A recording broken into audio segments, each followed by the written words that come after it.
বাংলাদেশ খেলাফত মজলিস জেলাধীন পূর্বধলা শাখার উদ্যোগে আয়োজিত আজকের এই গণসমাবেশে উপস্থিত সংগ্রামী সভাপতি, বাংলাদেশ খেলাফত মজলিস পূর্বধলা থানা শাখার সভাপতি, আসন্ন ত্রয়োদশ জাতীয় সংসদ নির্বাচনে বাংলাদেশ খেলাফত মজলিসের পক্ষ থেকে মনোনীত প্রার্থী জনাব মাওলানা মুশাররফ হোসাইন, উপস্থিত নেত্রকোনা জেলার সম্মানিত সভাপতি, দেশের বর্ষিয়ান আলেমে দ্বীন হযরতুল আল্লাহ জিয়াউদ্দিন সাহেব হাফিজাহুল্লাহ, উপস্থিত বাংলাদেশ খেলাফত মজলিসের কেন্দ্রীয় নেতৃবৃন্দ, জেলা দায়িত্বশীল বৃন্দ, সর্বস্তরের নেতা কর্মী ও সংগ্রামী সম্মানিত পূর্বধলার অধিবাসীগণ, আমি সর্বপ্রথম আপনাদের শুকরগুজারি আদায় করছি যে আজকে একটি থানা শহরে, একটি থানায় বাংলাদেশ খেলাফত মজলিসের আহ্বানে আপনারা এই বিপুল পরিমাণ উপস্থিতির মধ্য দিয়ে বাংলাদেশকে একটি বার্তা পৌঁছে দিতে সক্ষম হয়েছেন যে বাংলাদেশের মানুষ এখন রাষ্ট্র ব্যবস্থা ইসলামকে দেখতে চায়। বিশেষ করে আজ ৪ঠা নভেম্বর আমরা নেত্রকোনা জেলায় ৩টি গণসমাবেশ করেছি। প্রতিটি গণসমাবেশে মানুষের এই গণস্রোত তৈরি হয়েছে। এতে বাংলাদেশে আগামী দিনে ইসলামী রাজনীতির একটি অপার সম্ভাবনার দুয়ার নতুন করে উন্মোচিত হয়েছে। সংগ্রামী সাথী ও বন্ধুগণ, বাংলাদেশের মানুষ, আমাদের পূর্বসূরিগণ দীর্ঘ সংগ্রামের মধ্য দিয়ে আজকের এই বাংলাদেশ সৃষ্টি করেছেন, তৈরি করেছেন। বাংলাদেশের আজ এ পর্যায়ে উপনীত হওয়ার ক্ষেত্রে আমাদের পূর্বসূরিদের অনেক ত্যাগ, কোরবানি, অনেক সংগ্রাম, অনেক আন্দোলন, অনেক কিছুর নজরানা তাদেরকে পেশ করতে হয়েছে।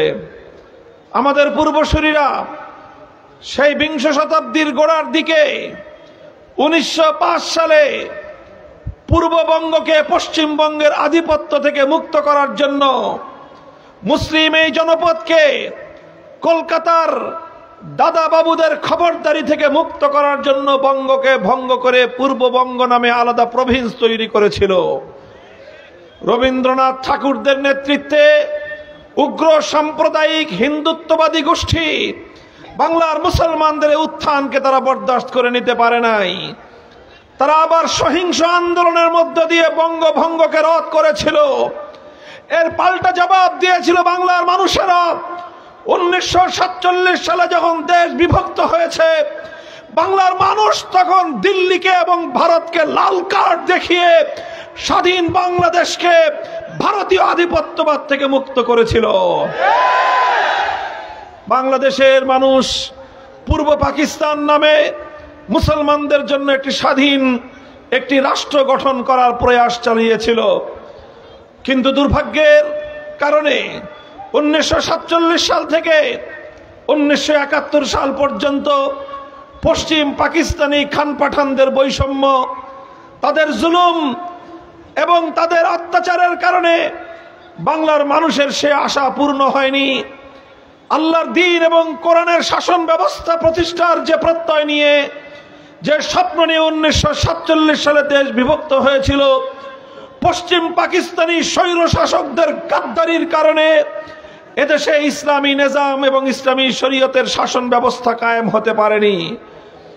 যার অনিবার্য ফলশ্রুতিতে 1971 সালে মহান মুক্তিযুদ্ধের মধ্য দিয়ে পশ্চিম পাকিস্তানি স্বৈর শাসকদেরকে ঝাঁটাপেটা করে এদেশের মুসলমানরা বিদায় করেছিল। সংগ্রামী সাথী ও বন্ধুগণ, এগুলো দীর্ঘ ত্যাগ আর কোরবানির ইতিহাস।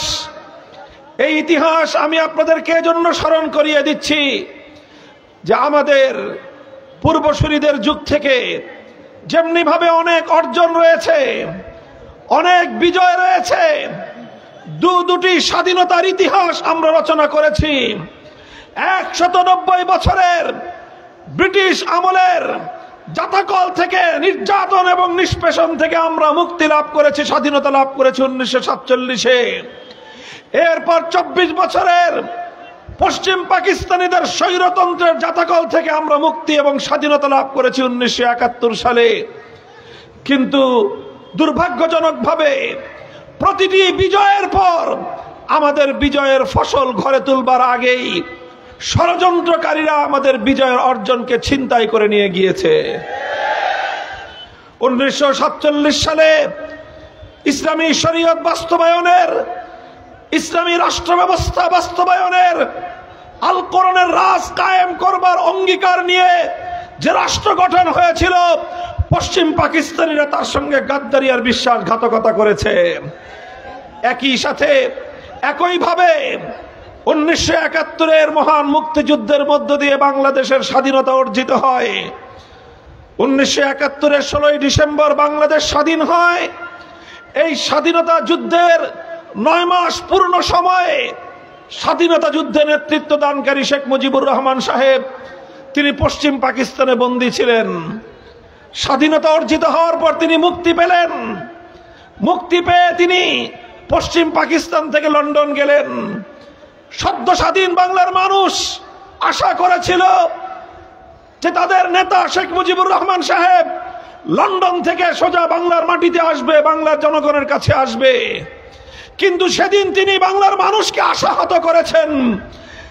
শেখ মুজিবুর রহমান সাহেবকে বহনকারী প্লেন এবং তার বিমান স্বাধীন বাংলার মাটিতে ল্যান্ড করেনি, তাকে বহনকারী বিমান ল্যান্ড করেছিল সেদিন নয়াদিল্লিতে।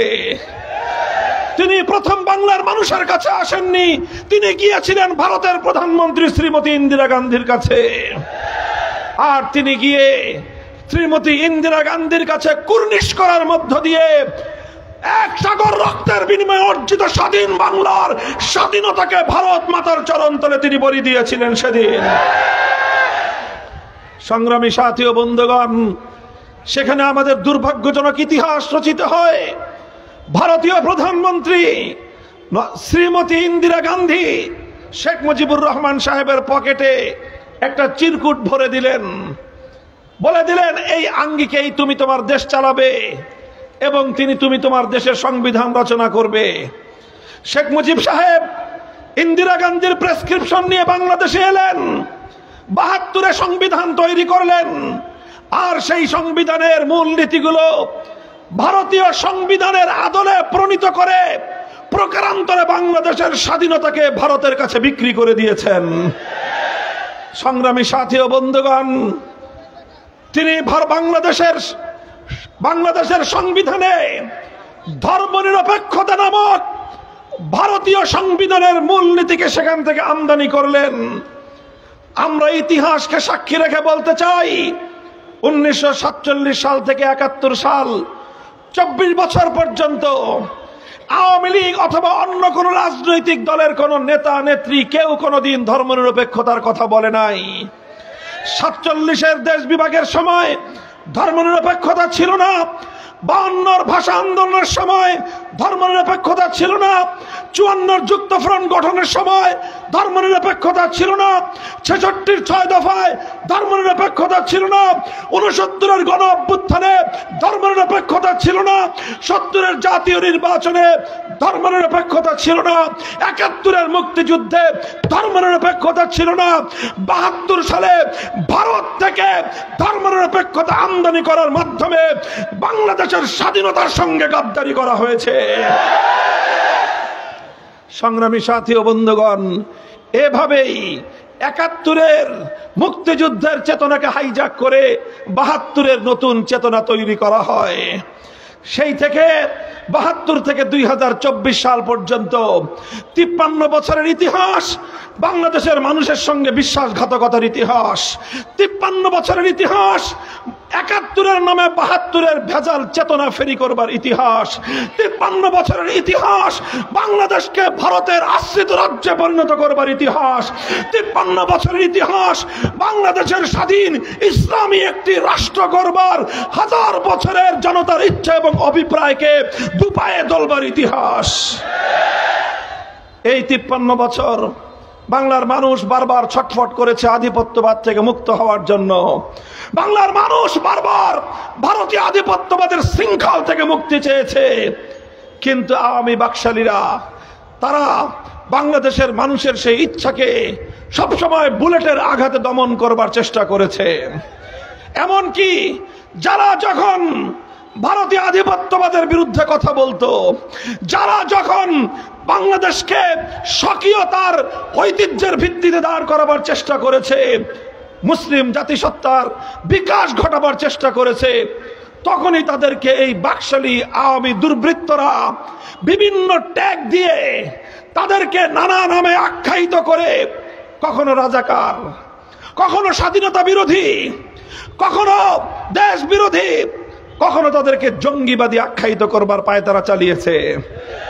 আপনারা দেখেছেন করতে করতে যখন 2024 সালে বাংলার 4 কোটি ছাত্র জনতা বৈষম্যের বিরুদ্ধে ফুঁসে উঠল, বাংলার ছাত্র জনতা যখন দিল্লির আধিপত্যের বিরুদ্ধে তারা রাজপথে নামলো, গোটা বাংলাদেশের মেধার ভিত্তিতে বাংলাদেশ গড়বার জন্য আমার ছাত্র জনতা কোটার বিরুদ্ধে মেধা ভিত্তিক বাংলাদেশ গড়বার জন্য তাদের ন্যায়, দেশপ্রেম এবং ইনসাফের দাবি নিয়ে তারা রাজপথে নামলো, তখন ফ্যাসিবাদী ভারতের কেনা গোলাম বাংলার ক্ষমতার মসনদে ভারতীয় আধিপত্যবাদের ধ্বজাধারী যুগের ফেরাউন শেখ হাসিনা বাংলার 4 কোটি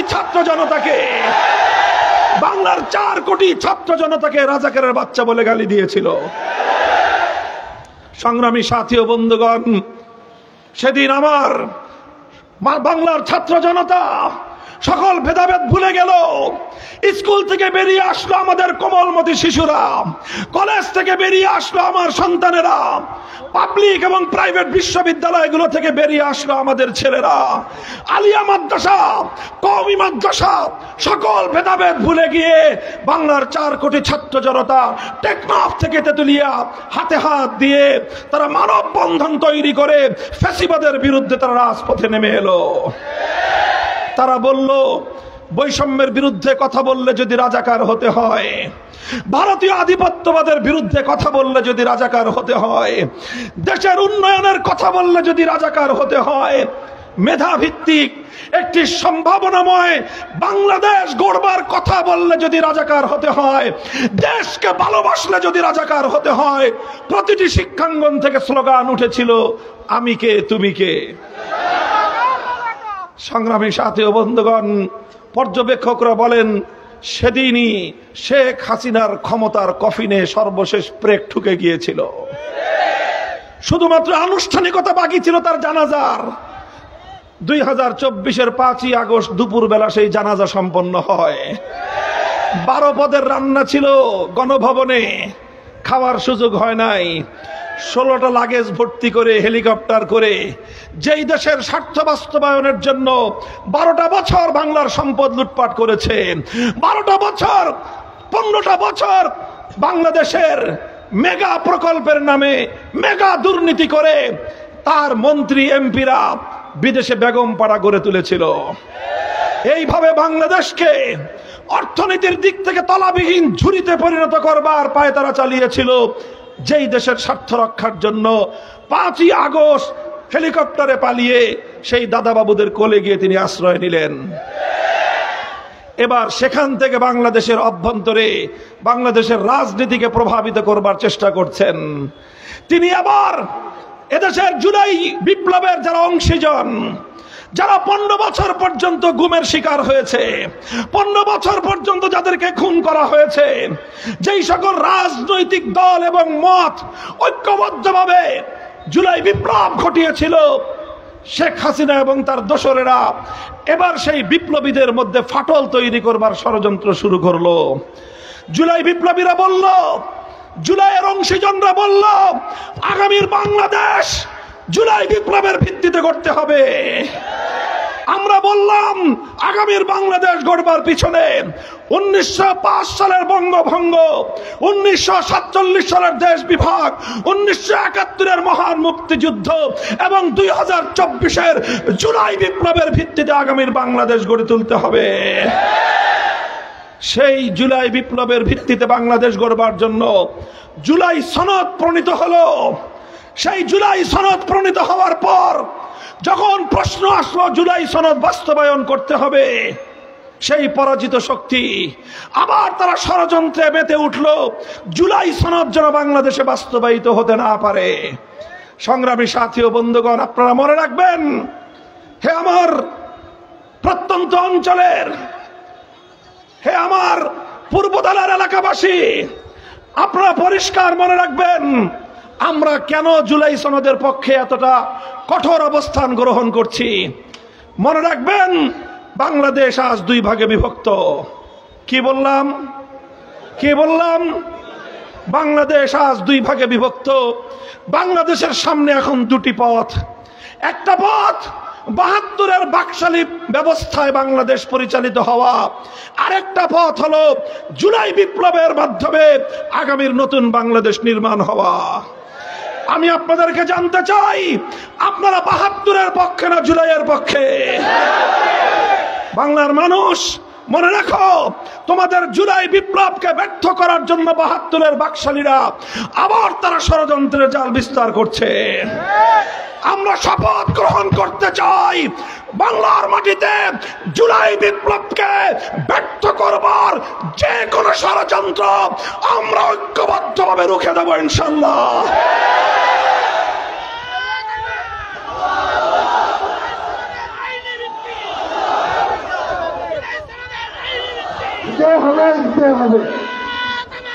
সংগ্রামী সাথী ও বন্ধুগণ, আমি আপনাদেরকে বলছি, এই যে জুলাই সনদ, এই জুলাই সনদের গুরুত্বটা এই জন্যই, কারণ জুলাই সনদের মধ্যে 1947 সালের গল্প বলা আছে। জুলাই সনদের মধ্যে, হে নবী প্রেমিক তাওহীদি জনতা, 2013 সালের শাপলা চত্বরে আল্লাহ নবীর ইজ্জতের হেফাজতের জন্য জীবন দানকারী হেফাজতের কথা জুলাই সনদের মধ্যে বলা আছে। এই জুলাই সনদের মধ্যে ৭১-এর মুক্তিযুদ্ধের কথা বলা আছে। এই জুলাই সনদের মধ্যে 2024 সালের আমার তোমার গোটা বাংলার সকল মত পথের ঐক্যবদ্ধ বিপ্লবের কথা বলা আছে। কাজেই জুলাই বিপ্লব আমার বিপ্লব, জুলাই বিপ্লব তোমার বিপ্লব, জুলাই বিপ্লব শাপলা চত্বরের বিপ্লব, জুলাই বিপ্লব 47-এর বিপ্লব, জুলাই বিপ্লব ৭১-এর বিপ্লব, জুলাই বিপ্লব বাংলার মুক্তির বিপ্লব।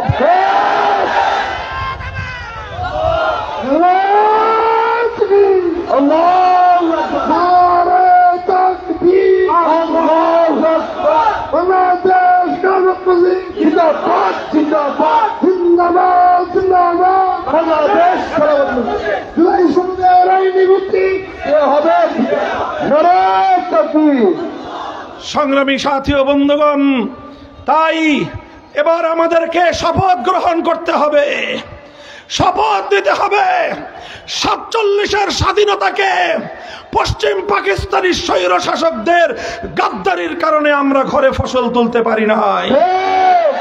৭১-এর মুক্তিযুদ্ধের রক্তের বিনিময়ে অর্জিত স্বাধীনতার ফসল আমরা আওয়ামী লীগের গাদ্দারির কারণে ঘরে ফসল তুলতে পারি নাই। 2024-এর বিপ্লবের ফসল ঘরে তুলবার ক্ষেত্রে যারা বিশ্বাসঘাতকতা করার চেষ্টা করবে, বাংলার মানুষ তাদেরকে গাদ্দার হিসেবে চিহ্নিত করবে, গাদ্দার হিসেবে চিহ্নিত করবে। তাই বাংলাদেশ খেলাফত মজলিস মনে করে, বাংলাদেশের আগামী জাতীয় সংসদ নির্বাচনের চেয়েও বেশি গুরুত্বপূর্ণ হলো জুলাই সনদ বাস্তবায়িত হওয়া। আমরা দাবি তুলেছি, অনতিবিলম্বে আদেশ জারির মাধ্যমে জুলাই সনদকে বাস্তবায়ন করতে হবে। গণভিত্তি দেওয়ার জন্য, জুলাই সনদকে বাস্তবায়ন করার জন্য গণভোটের আয়োজন জাতীয় সংসদ নির্বাচনের আগে পৃথকভাবে করতে হবে। জুলাই সনদ যদি বাস্তবায়িত হয়, নতুন বাংলাদেশের স্বপ্ন পূরণ হবে। কেউ বলতে পারেন জুলাই সনদের মাধ্যমে ইসলামের কি হবে? আমি আপনাদেরকে বললাম জুলাই সনদের মাধ্যমে 47কে স্বীকার করা হয়েছে। জুলাই সনদের মাধ্যমে 2013 সালের শাপলা চত্বরের বিপ্লবকে স্বীকার করা হয়েছে। কাজেই জুলাই সনদ বাস্তবায়িত হলে পরবর্তী বিপ্লব হবে ইসলামের বিপ্লব, ইসলামের বিপ্লব, খেলাফতের বিপ্লব।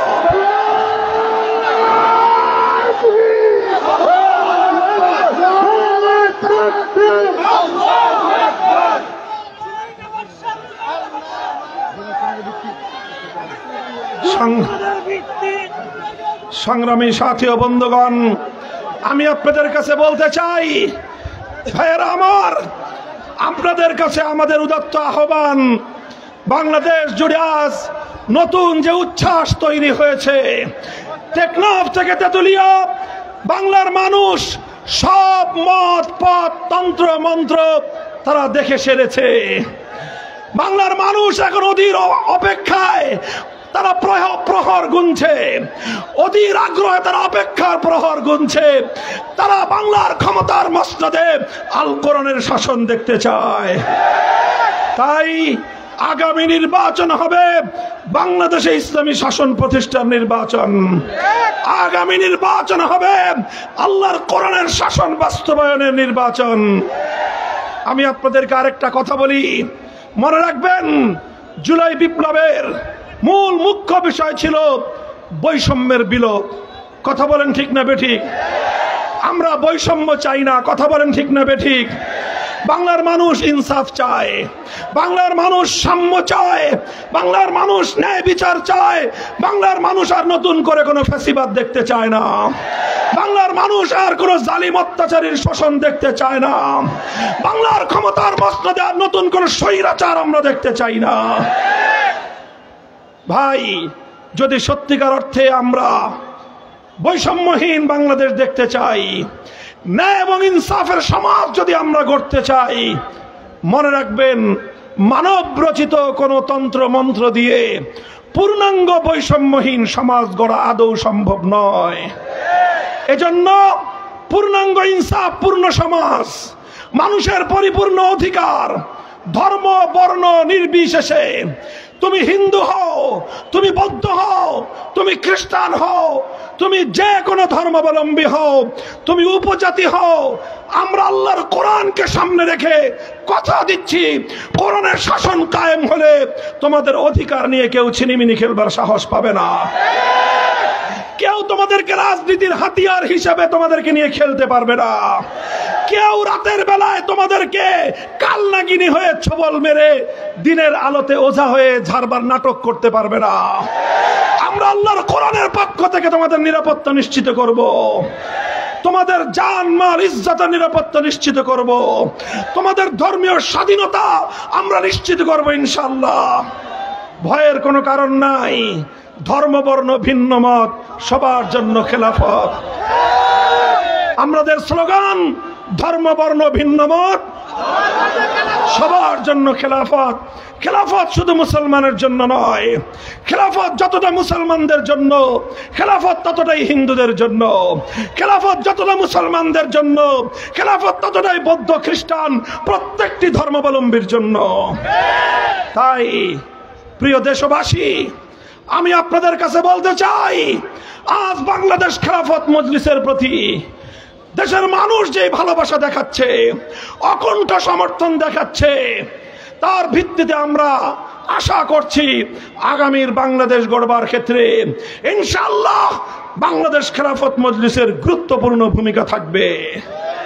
তাই আমরা আপনাদের এই পূর্বধলা আসনে বাংলাদেশ খেলাফত মজলিসের পক্ষ থেকে মেহনতি মানুষের প্রতীক, রিকশাওয়ালা, কৃষক, শ্রমিক, মজদুরদের প্রতীক, এই গরিবের প্রতীক, রিকশা প্রতীক, আপনাদের জনপ্রিয় আলেমে দ্বীন, এলাকার সর্বজনমান্য আলেমে দ্বীন,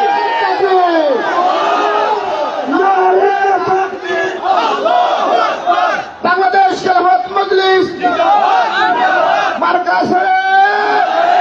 কোন সে মার্কা, কোন সে মার্কা, কোন সে মার্কা রিকশা।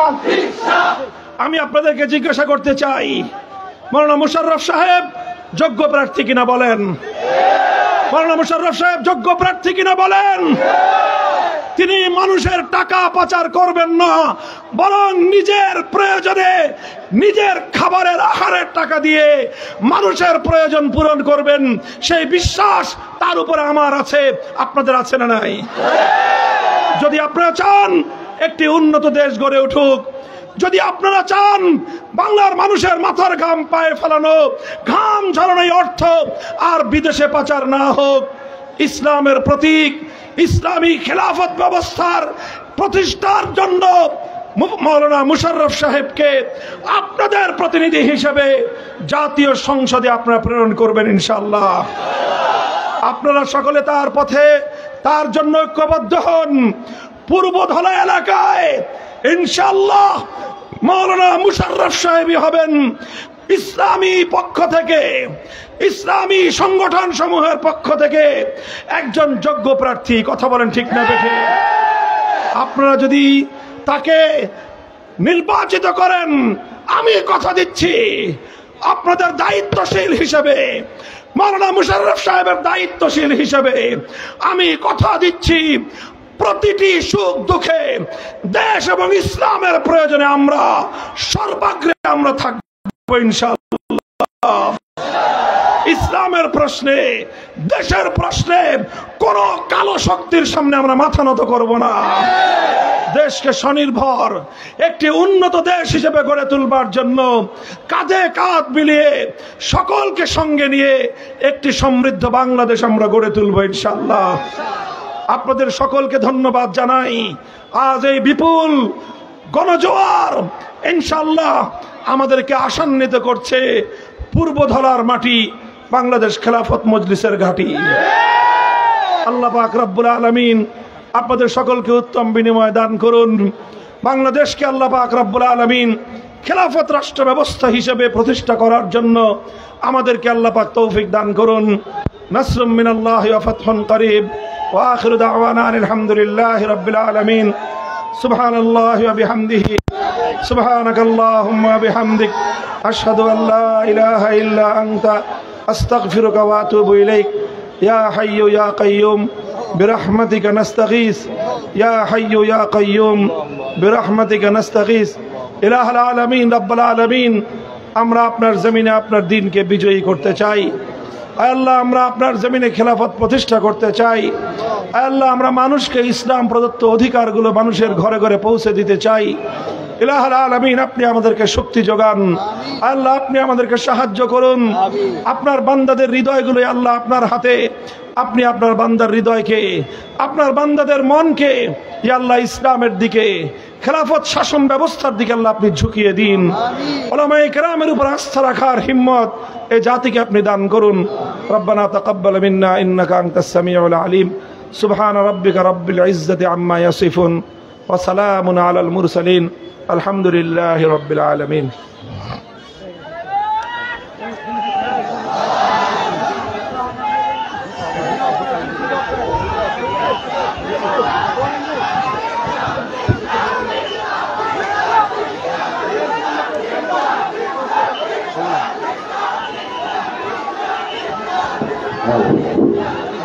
আমরা কেউ সামনে রাস্তায় পিছনে রাস্তায় ভিড় করবো না।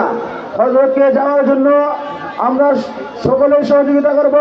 পিছনের রাস্তায় কেউ ভিড় করার চেষ্টা করবো না। আমাদের স্বেচ্ছাসেবক ভাইয়েরা অত্যন্ত চেষ্টা করে আমাদের রাস্তাগুলোকে খোলাসা করার জন্য বিনীতভাবে অনুরোধ করছি। স্বেচ্ছাসেবক ভাইয়েরা জোরদারভাবে আপনারা রাস্তাকে ক্লিয়ার করার চেষ্টা করুন। রাস্তায় কোনো প্রকারের গ্যাঞ্জাম যেন না হয়, যানজট তৈরি যাতে না হয়, সকলের প্রতি উদাত্ত আহ্বান জানাচ্ছি।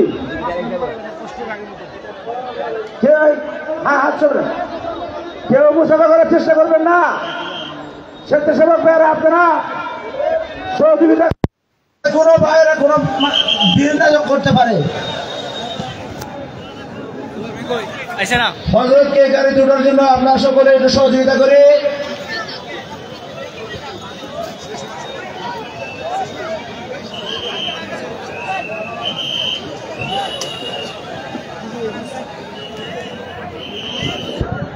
দায়িত্বশীল ভাইয়েরা, আমরা কেউ যাব না।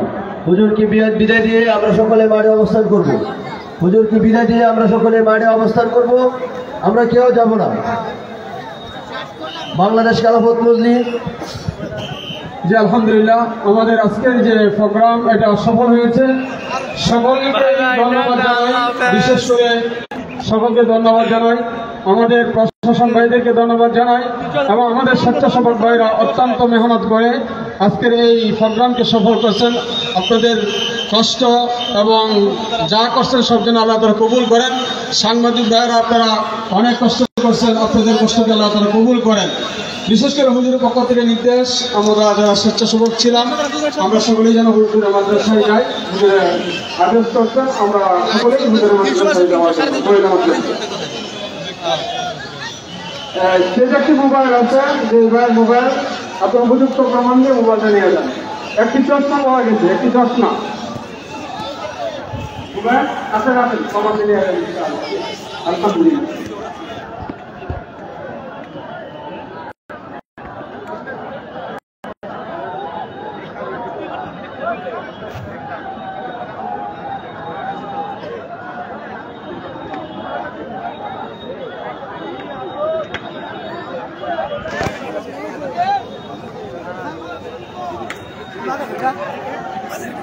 সাড়ে 10টার উপরে, সাড়ে 10টার উপরে।